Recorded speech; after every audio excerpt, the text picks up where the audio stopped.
Nama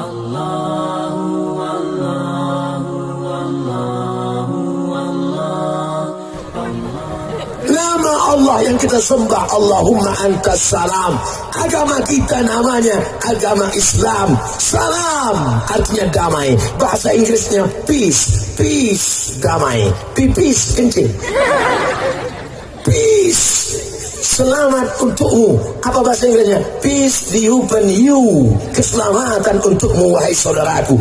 Nabi kita, pemimpin kita Muhammad SAW mengajarkan, apakah kalau dia berbeda agama denganmu, itu Batak, tidak Islam, pancung kepalanya, itu Cina, Konghucu, bakar rumahnya, itu Manado, orang Katolik, ratakan dengan tanah, larikan motornya, bawa anak gadisnya. Ada Islam mengajarkan begitu? Tidak. Islam mengajarkan man ada zimmiyan, siapa yang menyakiti non muslim tapi dia tidak mengganggu orang Islam, faqad azani, sama dengan menyakiti aku.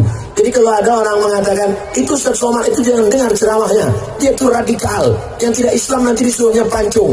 Ini ada dua kemungkinan. Pertama, orang ini tidak pernah dengar ceramah saya. Yang kedua, pernah dengar tapi paketnya habis. Maka begitu dia dengar assalamualaikum, habis itu putus. Alhamdulillah, orang Loksukon kaya-kaya semuanya. Amin. Siapa yang menyuruh orang Loksukon kaya? Pemimpin kita Muhammad sallallahu alaihi. Apa kata Nabi?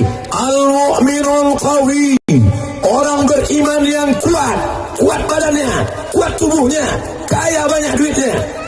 Dari mana Ustaz tahu orang Loksukon kaya? Seumur-umur saya ceramah, dikasih rencong biasa, dikasih pedang biasa, dikasih tombak biasa, tapi dikasih emas baru tadi. Di Loksukon, buka tuh, berdegup juga jantung saya. Jangan-jangan ini cincin pinangan. Rupanya lambang rencong kecil dari emas, tapi saya tak pakai sekarang, takut kecopetan. Oh, Ustaz nuduh kami copet? Enggak, nanti sampai masanya ada saya pakai emas. Jadi katanya, nanti kalau udah pakai itu tunjuk ini kan. Bapak-bapak, ibu-ibu, saudaraku sekalian, ini emasnya dari Loksukon ini. Dari Loksukon, datang. Yang nanya siapa? Orang biasa kan kalau pakai emas itu kan gayanya gitu. Lemah emas dicincin di tangan, nah jalan. Kalau emas di kaki, jalan. Kerincing. Kalau emas di leher, gatal ya.